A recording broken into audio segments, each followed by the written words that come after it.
Author Introduction. This biography is a live and touching depiction of the struggle-filled life of Dr. B R Ambedkar. He completed his education while struggling with the difficult circumstances of life. The main aim of his life was to make the deprived and oppressed society aware and alert them about their rights. This biography has been compiled with the aim of making the students well acquainted with Ambedkar's basic mantra, education, organization and struggle. Great men are born not only in palaces, but also in farms and barns. They are born not only in upper castes, but sometimes in lower castes as well. To understand this thing well, we have to look at the life character of Dr. B R Ambedkar. Dr. B R Ambedkar was born on 14th April 1891 in the house of Ramji Subedar from the womb of Mother Bhimabai. At that time, Subedar Ramji was posted as a soldier in a cantonment called Mho. He belonged to the Mahar caste of Maharashtra. The Mahar caste is considered untouchable in Maharashtra. For this reason, Mahars had to face social atrocities and various types of boycotts. At the time of birth, Dr. Ambedkar was named Bhimrao. But his family members used to call him Bhiva. Bhiva had to endure the bitter experience of untouchability since childhood. In those days, like temples and wells, the doors of schools were also closed for untouchables. But in the army, there was some relaxation in the strictness of these social rules. With great difficulty, Bhiva got admission in the Sainik school. He got admission, but social discrimination and untouchability did not leave Bhiva. Child Bhiva had to carry his mat with him from home.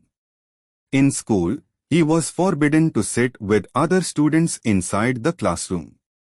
He used to sit outside the door of his class amidst the shoes of all the students. Look at the cruelty of social atrocities. Bhimrao was not even allowed to touch the water pitcher. The reason was that the water in the pitcher would become impure if touched by an untouchable. No matter how thirsty he felt, even if he died of thirst, a thirsty untouchable could not drink water from the pitcher. If a peon was kind, he would get water, otherwise he would have to come home to drink water. Ramji Subedar knew the importance of education and discipline very well. He explained its importance to Bhimrao very well. This is the reason that despite enduring all kinds of atrocities, misconduct and discrimination, he remained engaged in getting education. When Bhimrao reached high school, the dark shadow of untouchability came here too. The teacher asked a question. No one answered. As soon as Bhimrao went towards the blackboard to write the answer to the question, the upper caste students of the class shouted, "Stop this untouchable. Our food kept under the blackboard will be contaminated by his touch." Bhimrao would quietly swallow the bloody sips of countless such insults. In 1907, Bhimrao passed the matriculation examination. This was a great achievement for an untouchable child. On this occasion, a meeting was organized in honor of Bhimrao in which Krishnaji Arjun Keluskarji presented his book Buddha Jeevani to Bhimrao. At the same time, Ramji Subedar announced that our financial condition is not good, yet I will try my best to give Bhimrao higher education. At the age of 17, Bhimrao got married to 9-year-old Ramabai in his student life itself. Facing many difficulties, Bhimrao got admitted to Elphinstone College in Bombay. This was a very unusual thing for an untouchable at that time. But when Ramji Subedar found it difficult to educate Bhimrao further, Keluskar Guruji took Bhimrao to Maharaja Sayajirao Gaikwad of Baroda. Bhimrao won the heart of the Maharaja with his scholarship and intelligence. The Maharaja approved a monthly scholarship of 25 rupees for Bhimrav's higher education. The cruel caste system of society kept tormenting him at every step. He wanted to study Sanskrit, but being an untouchable, he was not allowed to study Sanskrit. Bhimrav, a man of strong will, passed the BA examination from Bombay University in 1912 with English and Persian subjects. He was the first Mahar to pass the BA examination. In 1913, against his father's wishes, Bhimrav joined the Baroda State Force as a lieutenant. About 15 days after Bhimrav's recruitment, his father Ramji Subedar died on 2 February 1913. The burden of family responsibilities increased on Bhimrav. But he had a desire to get higher education.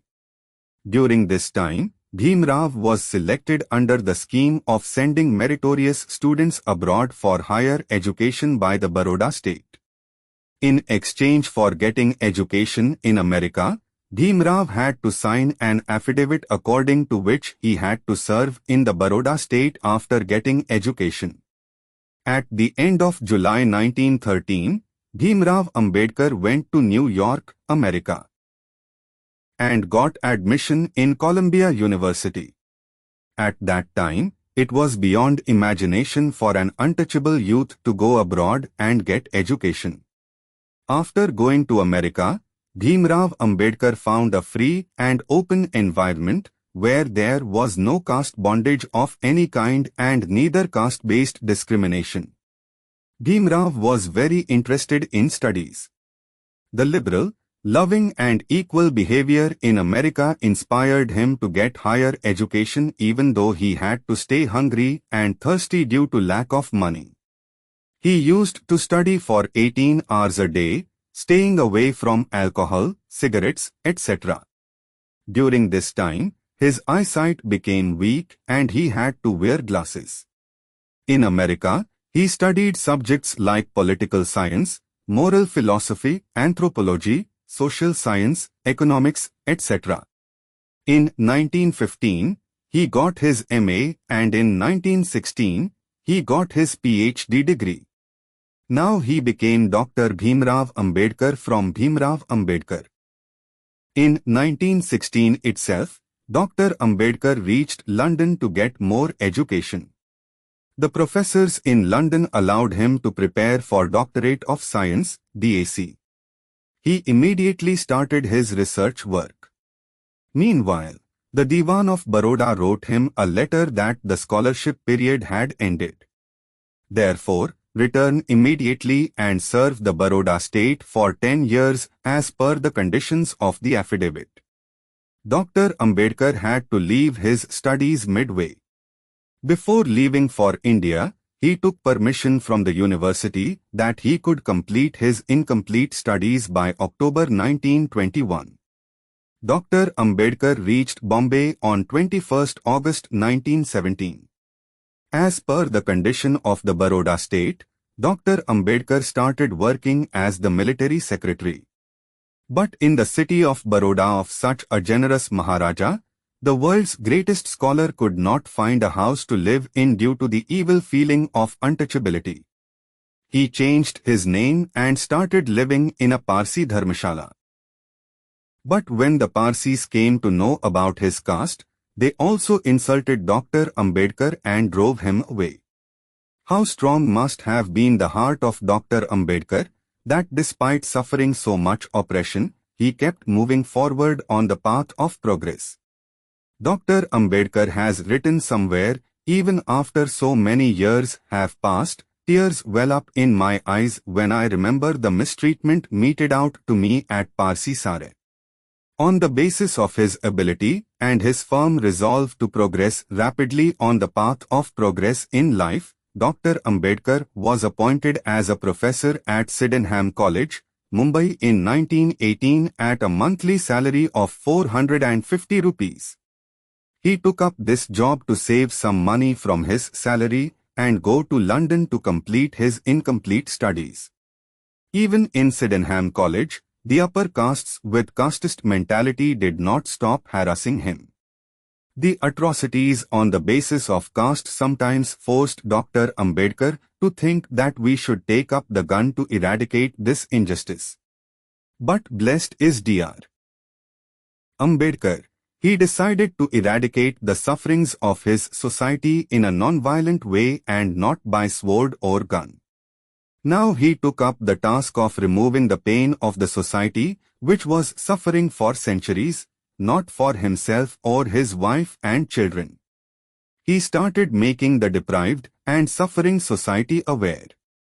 In this direction, he first started a newspaper named Muk Nayak I, Leader of the Mute. Maharaj Shahuji Maharaja of Kolhapur also helped him in this work. Dr. Ambedkar added some loan money from the money he earned while working as a professor and went to London again in 1920 to complete his incomplete studies. There, on the strength of his struggle-filled studies, he completed his research work on the topic Regional Decentralization of Imperial Capital in British India in 1921 and obtained the degree of Master of Science. In 1923, Dr. Bhimrao Ambedkar came to Bombay after becoming MA, PhD, M.Sc, D.Sc, and Bar at Law. After returning from London, he decided to become a barrister and practice law. Along with this, he formed Bahishkrit Hitkarini Sabha with the aim of taking forward the work of social welfare on the basis of his ability. In 1924, he founded Samta Sainik Dal. On 24 January 1924, Dr. Ambedkar presented the budget speech in the Bombay Legislative Council. He did many works for public welfare while being a member of the Bombay Legislative Council. Meanwhile, he came to know that in a place called Mahad, dogs, cats, cows, buffaloes, donkeys and pigs could drink water from the religious places, wells and ponds of Hindus, but not the untouchables. This was the height of caste discrimination. Dr. Ambedkar knew that freedom and rights are not obtained by begging. To get them one has to sacrifice one's life. Dr. Ambedkar organized the untouchables and organized a huge meeting in Mahad on 19 to 20 March 1927. This was such an event in the human history of the world that hardly any foreigner would believe that the untouchables of India had to struggle to drink water by risking their lives. Dr. Ambedkar was successful in this struggle, and with the success of this incident, Dr. Ambedkar established himself as an honest leader of the untouchables. To decide the outline of the future system of governance and Constitution of India, the British Emperor organized a round-table conference in London. In this conference, on behalf of the untouchables of India including 89 Indian representatives, Dr. Ambedkar said in his impressive speech, "They are expressing the opinion of 1/5 of the population of British India, which is more than the population of France or England." Dr. Ambedkar roared like a lion and said, "When we compare our present condition with that before the British rule, we find that instead of progressing, we are wasting our time in vain." Dr. Ambedkar fought bravely in the Round Table Conference, rode fearlessly and succeeded in getting the right of separate elections for the untouchables. Hindu leaders including Gandhiji made a written agreement named Pune Pact, under which reservation in jobs and education was arranged for the progress of the untouchables. On 27 May 1935, his wife Ramabai died. He was very sad and decided to take sannyas by wearing saffron clothes. But on the persuasion of the elders of the family and friends, he decided to abandon saffron clothes and take the path of struggle for the welfare of the society. At this time, due to wearing saffron clothes, people started calling him Babasaheb. Babasaheb was a great book lover. He valued books more than his wife and children. His library was much bigger than anyone's personal library. Impressed by Babasaheb's scholarship and ability, the Governor of India appointed him as the Labour Minister in his cabinet in 1942. When it came to India's independence, the British wanted to ensure that our governance would run under what and how constitution. There was no one more capable than him to make a constitution in the country, so he was chosen as the chairman of the drafting committee for the creation of the Constitution of India. Our constitution was written by him. On completion of the constitution, India's first president Dr. Rajendra Prasad had said, "We could not do a better job than making Dr. Ambedkar the chairman of the Constitution Drafting Committee." Babasaheb Dr. Ambedkar is considered the father of the Indian Constitution. In independent India, he was made the law minister in the Nehru cabinet. As the law minister, he did many unique works. On 14th October 1956, he, along with his 5 lakh followers, took initiation into Buddhism from Bhante Chandramani Mahathero. He became a Buddhist. Babasaheb attained salvation on 6th December 1956. There was joy and satisfaction all over the country when Dr. Bhimrao Ambedkar, the Messiah of Dalits and the architect of the Indian Constitution, was posthumously awarded the highest honor of Bharat Ratna. Dear students, if you found this explanation helpful, please share this video with your friends so they can also benefit from it. I've included links to summaries of other lessons in the description. Be sure to check those out as well. For more lesson explanations, don't forget to subscribe to our channel.